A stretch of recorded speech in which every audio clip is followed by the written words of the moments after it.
আসসালামু আলাইকুম ওয়া রাহমাতুল্লাহি ওয়া বারাকাতুহু। ওয়ালাইকুম আসসালাম রাহমাতুল্লাহি ওয়া বারাকাতুহু। আমরা হযরতের মুখ থেকে 27টি আমল শুনেছি রমাদান বিষয়ে। আমি আপনাদের সামনে 27টি আমল বলার চেষ্টা করছি ইনশাআল্লাহ। এক নম্বর আমল রমজানের চাঁদ দেখা। দুই নম্বর আমল রমজানের রোজা রাখা। তিন নম্বর আমল রমজান মাসে রাত্রি যাপনের তারাবি পড়া। চার নম্বর আমল সাহরি করা। 5 নম্বর আমল সাহরি শেষ সময়ে সাহরি করা। 6 নম্বর আমল ইফতার করা। 7 নম্বর আমল তাড়াতাড়ি ইফতার করা। 8 নম্বর আমল ইফতারের দোয়া করা। 9 নম্বর আমল সাহরি ও ইফতারে খেজুর খাওয়া। 10 নম্বর আমল সকল ধরনের পাপাচার থেকে নিজেদেরকে বিরত রাখা। 11 নম্বর আমল অধিক পরিমাণে দোয়া করা। 12 নম্বর আমল মিথ্যা কথা এবং কাজ থেকে বিরত থাকা। 13 নম্বর আমল বিভিন্ন ধরনের অশ্লীলতা, বেহায়াপনা, ঝগড়া বিবাদ থেকে রমজান মাসে বিরত থাকা। 14 নম্বর নেক আমল করা, বেশি বেশি ভালো আমল করা। 15 নম্বর ইস্তেগফার করা।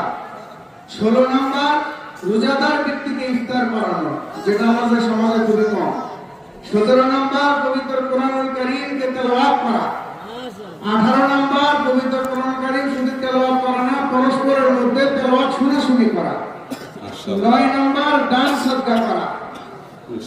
এরপরে 19 নম্বর দান সদকা এবং 20 নম্বর হচ্ছে তাহাজ্জুদের সময় ভোর রাত্রে উঠে নিজের জন্য এবং সকলের জন্য দোয়া করা। সঠিক। 21 নম্বর উমরা করা। 22 নম্বর এটা বেশি গুরুত্বপূর্ণ, পবিত্র রমজান মাসের শেষ দশকে ইতিকাফ করা। 23 নম্বর পবিত্র মাস রমাদানের শেষ দশকে আমলের মাত্রাকে বৃদ্ধি করা। 24 নম্বর রমজানের শেষ দশকে ঈদের শপিং আনন্দ উল্লাস ভুলে পরিবার পরিজনকে ডেকে তুলে বেশি থেকে বেশি আমল করা। 25 নম্বর পবিত্র মাস রমাদানের শেষ দশকে লাইলাতুল কদরকে সন্ধান করা।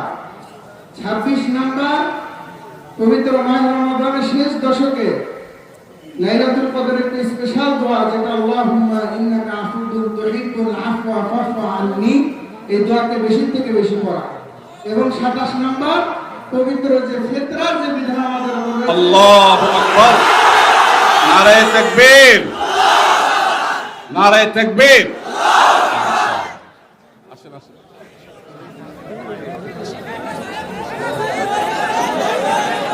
আসেন, এই বই আপনার জন্য উপহার, আর আল্লাহ তাআলা আপনাকে উত্তম বিনিময় দান করুন। মাশাআল্লাহ, আপনাকে একটু উপহার দেব, দাঁড়ান দাঁড়ান।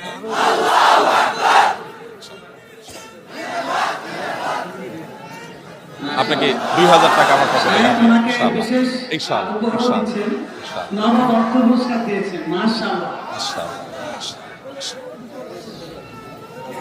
মাশাআল্লাহ মাশাআল্লাহ। কি নাম ভাই আপনার? ওনাকে মাইকটা দেন একটু। হাফেজ ফাহাদ হোসেন। ফাহাদ হোসেন, জি। আপনি 27টা আমলকে আগে কখনো শুনছিলেন? জি না, আমি আজকে প্রথম শুনেছি এবং মুখস্থ করে আপনাদের সামনে উপস্থাপন করেছি। সুবহানাল্লাহ।